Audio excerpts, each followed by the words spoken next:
2.0 में आप सभी का स्वागत है। मैं हूं आपके साथ पूर्णिमा मिश्रा, मेरे साथ मौजूद है आयुष, शिखा और अंजलि।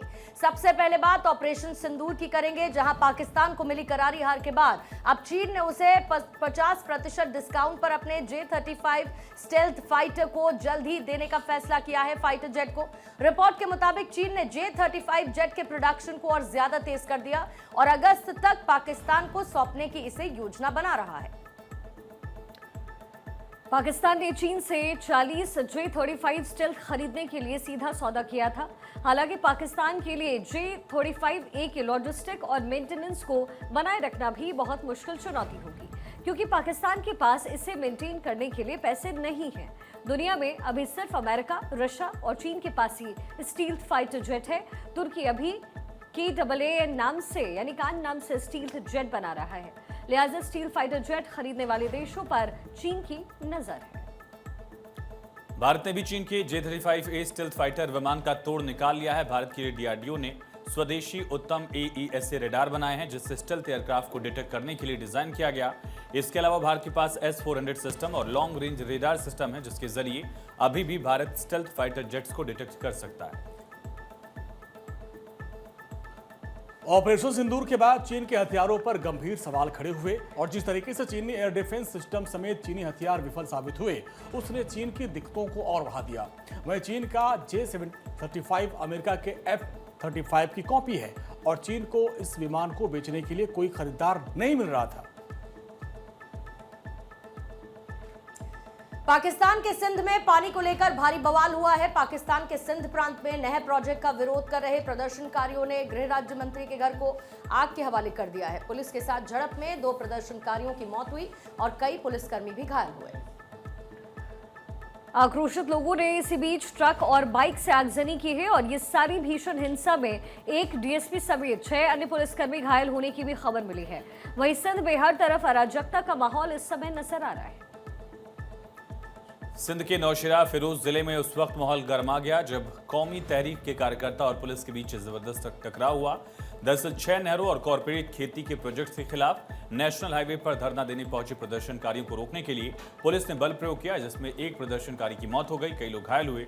इसके बाद गुस्साए प्रदर्शनकारियों ने न सिर्फ गृह मंत्री के घर में आगजनी की, बल्कि वहां जमकर तोड़फोड़ भी की। सिंध प्रांत में पानी की किल्लत को लेकर लोग लंबे समय से नाराज हैं और हालांकि इस वक्त सिंध प्रांत में जिस तरीके का माहौल है, उसे देखते हुए इस तरह की घटना को नजरअंदाज नहीं किया जा सकता। यहाँ पर शांतिपूर्ण आंदोलन और प्रदर्शन के जरिए ही सही, लेकिन लोग पाकिस्तान से अलग होने की मांग कर रहे हैं। JSFM यानी जय हिंद फ्रीडम मूवमेंट के लोगों ने हाल ही में पाकिस्तान के मुख्य हाईवे पर इसकी मांग को लेकर प्रदर्शन किया था। पहलगाम हमले का बदला लेने के लिए भारतीय सेना की ओर से चलाए गए ऑपरेशन सिंदूर पर कमेंट करने वाले अशोका यूनिवर्सिटी के प्रोफेसर अली खान महमूदाबाद को सुप्रीम कोर्ट से जमानत मिल गई। सुप्रीम कोर्ट ने आज अशोका यूनिवर्सिटी के प्रोफेसर अली खान महमूदाबाद की याचिका पर सुनवाई की। प्रोफेसर खान को ऑपरेशन सिंदूर पर एक फेसबुक पोस्ट के लिए 18 मई को अरेस्ट किया गया। उन पर देश की संप्रभुता और अखंडता को खतरे में डालने जैसे गंभीर आरोपों के तहत 2 FIR दर्ज हुई थी।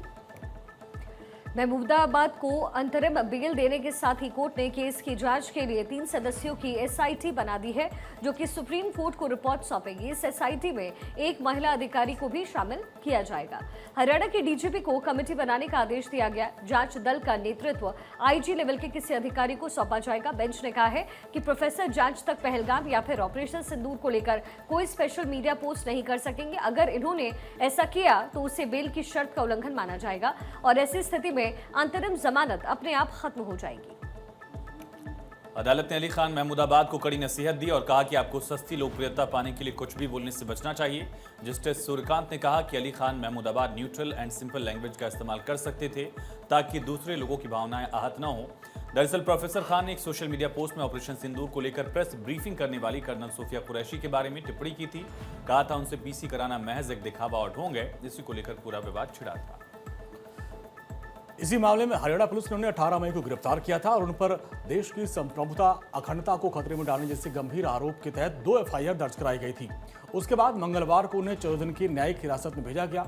इसके खिलाफ महबूबाबाद ने सुप्रीम कोर्ट में याचिका दायर की थी और जिसे कोर्ट ने स्वीकार तो कर लिया। इस मामले में सुनवाई करते हुए आज जस्टिस सूर्यकांत और जस्टिस NK सिंह की बेंच ने उन्हें राहत दी। अदालत ने इस मामले में हरियाणा पुलिस को नोटिस जारी करते हुए जवाब मांगा है। आज एक बार फिर से छत्तीसगढ़ में नक्सलियों के खिलाफ बड़ा एक्शन हुआ है। छत्तीसगढ़ के नारायणपुर और बीजापुर में सुरक्षा बलों ने 27 नक्सलियों को मौत के घाट उतार दिया। इस बात की जानकारी छत्तीसगढ़ के गृह मंत्री विजय शर्मा ने दी है। नारायणपुर और बीजापुर इलाके में नक्सलियों पर सुरक्षा बल के जवान आज प्रलय बनकर टूटे हैं। इस पूरे ऑपरेशन में एक सुरक्षाकर्मी की मौत हो गई है, जबकि एक जवान घायल बताया जा रहा है। तलाशी अभियान अभी भी जारी है। दरअसल नारायणपुर, बीजापुर और दंतेवाड़ा में डीआरजी के जवानों ने नक्सलियों की मुठभेड़ उससे हुई है। खुफिया सूचना के आधार पर सुरक्षा बलों ने एक्शन लिया और सुरक्षा बलों ने उसे चारों ओर से घेर लिया। इसके बाद दोनों तरफ से ही फायरिंग की गई। और इस फायरिंग में टॉप नक्सल कमांडर नंबाला केशवरा और बसवा राजू भी शामिल रहा। नक्सली बसवा राजू सुरक्षा बलों के लिए बड़ा असरदार था। वो कई नक्सली हमलों को अंजाम दे चुका था। बसवा राज पर 1 करोड़ का इनाम था और नक्सलियों का वो महासचिव था, जनरल सेक्रेटरी था। डीआरजी जवानों ने नक्सल विरोधी मोर्चे पर इतिहास रचा। जिस नक्सली नेता की तलाश देश भर की सुरक्षा एजेंसियां कर रही थी, उसे डिस्ट्रिक्ट रिजर्व गार्ड्स ने ढेर कर दिया। ऐसे में सुरक्षा बलों की इस कार्रवाई को बड़ी कामयाबी के तौर पर देखा जा रहा है। इसके पहले केंद्रीय और राज्य सुरक्षा बलों ने छत्तीसगढ़ तेलंगाना सीमा पर कर्रेगुट्टा पहाड़ियों के आसपास घने जंगल में 21 दिनों तक व्यापक ऑपरेशन चलाया था। कम से कम 27 नक्सलियों को मार गिराया। आज भी नक्सलियों के साथ ऑपरेशन जारी है। सर्चिंग ऑपरेशन अभी चल रहा है और जवानों को नक्सलियों के कई ठिकानों पर दस्तावेज, हथियार मिलने की संभावना है। सूत्रों के मुताबिक माड़ क्षेत्र में लंबे समय से नक्सलियों की एक बड़ी बैठक हो रही थी और जिसे जवानों ने घेर कर यह ऑपरेशन शुरू किया। यह ऑपरेशन नक्सलवाद के खिलाफ छत्तीसगढ़ सरकार और सुरक्षा बलों की एक बड़ी कामयाबी है। बॉडीज रिकवर हुए हैं, कुछ और सामान रिकवर होंगे और उसमें स्पष्टता आएगी कि क्या क्या हुआ है। एक हमारा जवान घायल हुआ है परंतु खतरे से बाहर है। एक सहयोगी थे जो वो शहीद हुए हैं और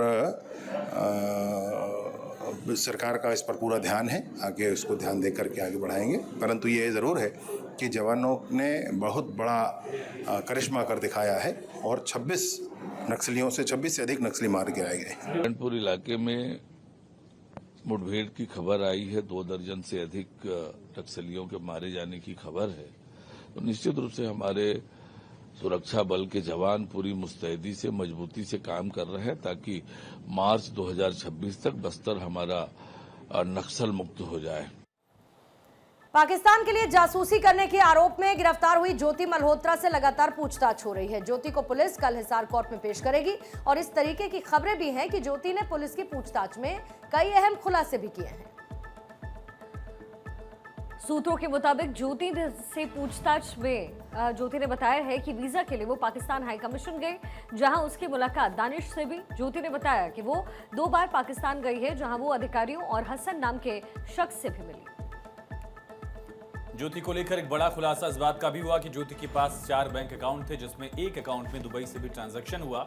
पुलिस ज्योति के लिंक भी लगातार खंगाल रही और इसी में हरियाणा पुलिस एक और यूट्यूबर से पूछताछ करेगी। यूट्यूबर नवांकुर चौधरी ज्योति के साथ फोटो में नजर आया था।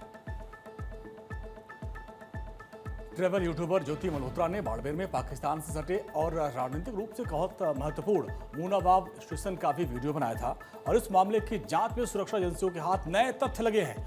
ऐसा एक वीडियो ज्योति ने 1 जनवरी 2024 में भी शेयर किया था, जिसमें बाड़मेर में बॉर्डर एरिया में सामरिक महत्व की जानकारी को साझा किया था। पश्चिम बंगाल के मुर्शिदाबाद में हाल ही में हुई हिंसा को लेकर राजनीतिक संग्राम तेज हुआ। घटना की जांच रिपोर्ट सामने आने के बाद बीजेपी ने टीएमसी पर सीधा हमला बोला है। बीजेपी ने दावा किया कि यह हिंसा सुनियोजित थी और इससे खास तौर पर हिंदुओं को टारगेट किया गया। बीजेपी नेता सांसद सुधांशु त्रिवेदी ने इस मामले पर प्रेस कॉन्फ्रेंस की। कहा, इस हिंसा के पीछे टीएमसी नेताओं का हाथ था।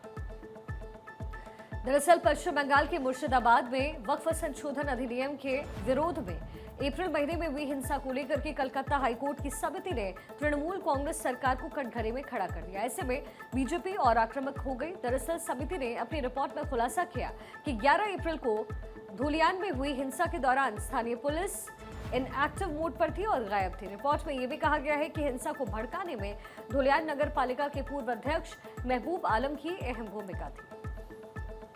वहीं बीजेपी ने स्थानीय पुलिस पर भी गंभीर आरोप लगाए। बीजेपी का कहना है कि जब हिंसा हुई तब पुलिस पूरी तरह इनएक्टिव रही, घटनास्थल से गायब थी। इससे साफ है कि या तो पुलिस को राजनीतिक दबाव में इनएक्टिव रहने के लिए कहा गया था या फिर वो साजिश में शामिल थी। आपको बता दें कि इस हिंसा में 3 लोगों की मौत और 150 से ज्यादा लोग गिरफ्तार किए। बीजेपी के प्रवक्ता सुधांशु त्रिवेदी ने बताया कि हिंसक भीड़ में शामिल लोगों ने जानबूझकर चेहरों को मास्क से ढका था ताकि उनकी पहचान न हो। पश्चिम बंगाल की मुख्यमंत्री ममता बनर्जी पर तीखा हमला बोलते हुए उन्होंने कहा कि राज्य की सरकार पूरी तरीके से हिंदू विरोधी मानसिकता से काम कर रही है। हिंदुओं को सुरक्षा देने के बजाय ममता सरकार एलिमेंट को प्रोटेक्ट कर रही है, प्रोटेक्शन दे रही है। और उन्होंने पूछा कि क्या ममता बनर्जी अब अपने उन नेताओं के खिलाफ कोई कार्रवाई करेंगी जो इस हिंसा में शामिल थे। पश्चिम बंगाल के मुर्शिदाबाद में किसी भी विषय को लेकर आपको आपत्ति है तो हिंदुओं के ऊपर हिंसा करने की क्या जरूरत है? हरगोविंद दास और चंदन दास पिता पुत्र की मृत्यु पर किसी ने एक शब्द भी नहीं बोला। वही लोग अचानक ऑपरेशन सिंदूर के बाद पाकिस्तान के प्रति सहानुभूति दिखाते हुए नजर आने लगे। इसमें जो फाइंडिंग्स